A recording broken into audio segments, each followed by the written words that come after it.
Hey guys, how's it going? So today we're going to be looking at the best talents and skills to use when focusing on team survivability in the Dark Zone. Now for my skills I have First Aid, Support Station, and for my signature skill I have Survival Link. Now First Aid is very helpful because it's basically a secondary medkit, and if you fire your First Aid at a downed ally with the mod Defibrillator, it actually revives them. So I would recommend using the mod Defibrillator on the First Aid, but another good one if you're just running solo is Overdose. As you can see by the difference that each of these mods actually heals you, Overdose actually heals you quite a bit more. Now for my second skill I'm using Support Station, and I have the mod Ammo Cache. And this mod states when allies are close to the device, they regain their ammo and their skill cooldown recovery is faster. Now regaining your ammo is very helpful because when you're within the radius, you actually don't use any ammo at all. And also if you're within the radius, your skill cooldowns for all your skills are reduced. And most importantly, this skill cooldown buff affects your signature skill as well. So just to reiterate, while you're inside the radius, you don't consume any ammo, and your skill cooldowns, including your signature skill, are reduced. And obviously for your signature skill, you're going to want to run Survivor Link.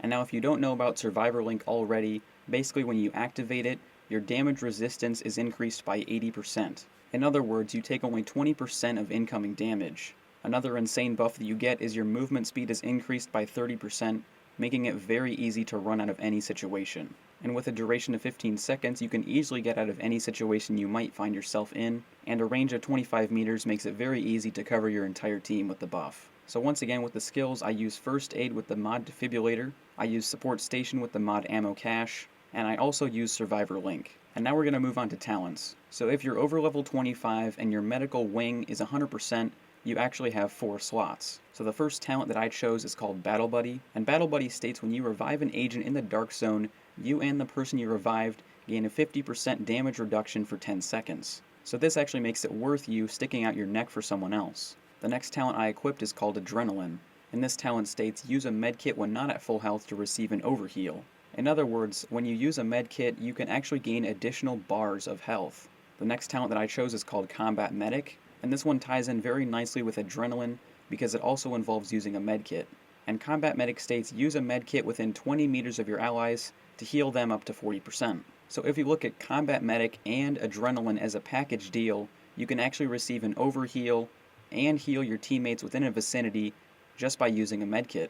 So using Combat Medic and Adrenaline in my eyes is actually pretty overpowered. And the last talent I chose is called Tech Support.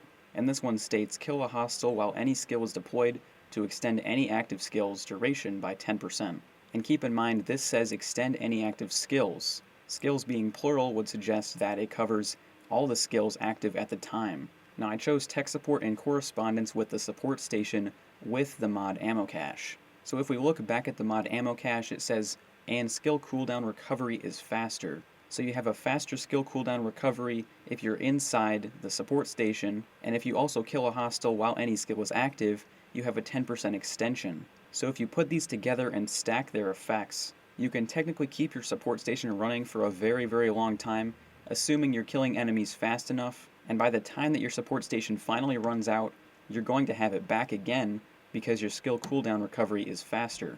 So once it runs out, you can simply put another one down. And this helps me a lot in the Dark Zone because you basically have an unlimited cycle of support stations. This definitely adds a lot of survivability to a group, especially if all 4 players in the group are doing this. So this about does it for my group survivability build. Hopefully you guys enjoyed the video, and if you did, please remember to like, share, and subscribe, and I'll see you guys later. Thanks for watching.